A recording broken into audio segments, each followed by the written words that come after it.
of salt water and wildflowers from the dunes, filling the air with a calm freshness inside a small, charming cottage, tucked just a short walk from the shoreline. Squidward stared awake.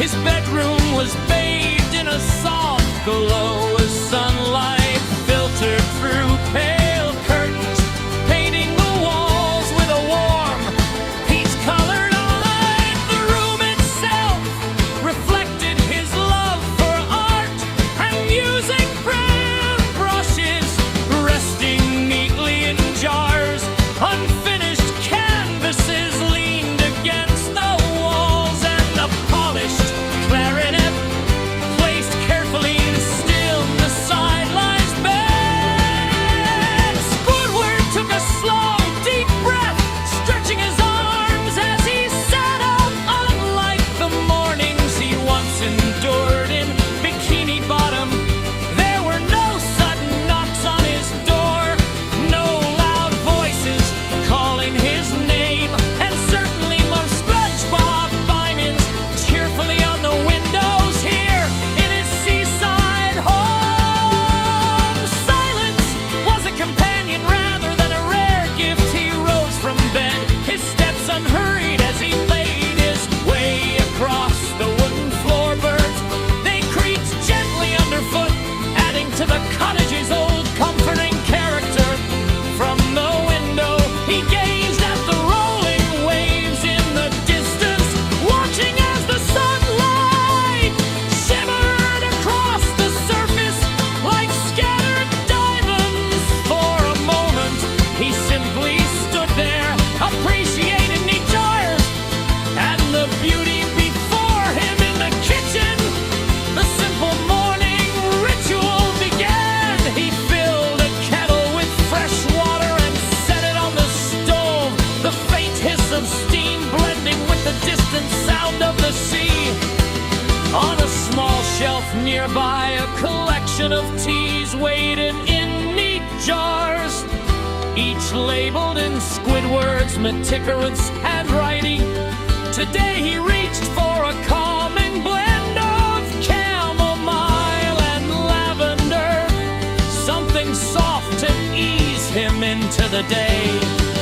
As the kettle began to sing, he prepared a ceramic mug. He had painted himself. The design was abstract, shades of blue and green swirled together like waves in motion, pouring the hot water over the herbs. He watched as they unfurled, slowly releasing a soothing fragrance that filled the kitchen. He carried the mug into the living room, where sunlight streamed through the large window overlooking the sea. The room was filled with Squidward's personality, chills of sketchbooks, framed paintings of seascapes and still lifes, and a few sculptures that stood proudly on pedestals. A record player sat in the corner, ready to fill the air with gentle jazz whenever he desired. Lowering himself into a soft armchair, Squidward took his first sip of tea. The warmth spread through him, melting away the last remnants of sleep. He closed his eyes, listening. There was no chaos, no interruptions, just the sound of waves, the cry of a distant gull, and the soft hum of peace.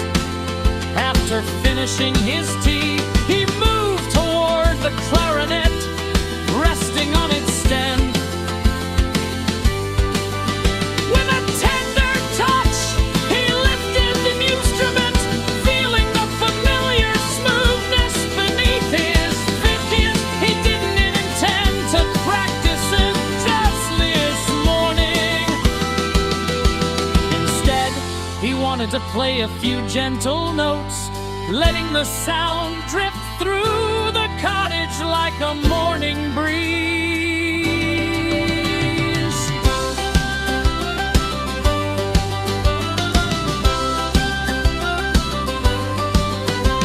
He raised the clarinet to his lips and exhaled softly, producing a mellow, almost whispering note.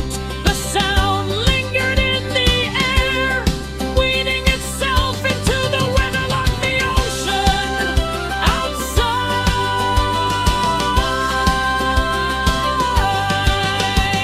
Slowly he played a series of quiet phrases, not a song with structure, but a correction of tones that felt natural. Like Lamourie, that each note carried a piece of his contentment, a reflection of this peaceful new life he had chosen. When he finally lowered the instrument, a deep sense of satisfaction settled in him. It wasn't about perfection. It wasn't about performance.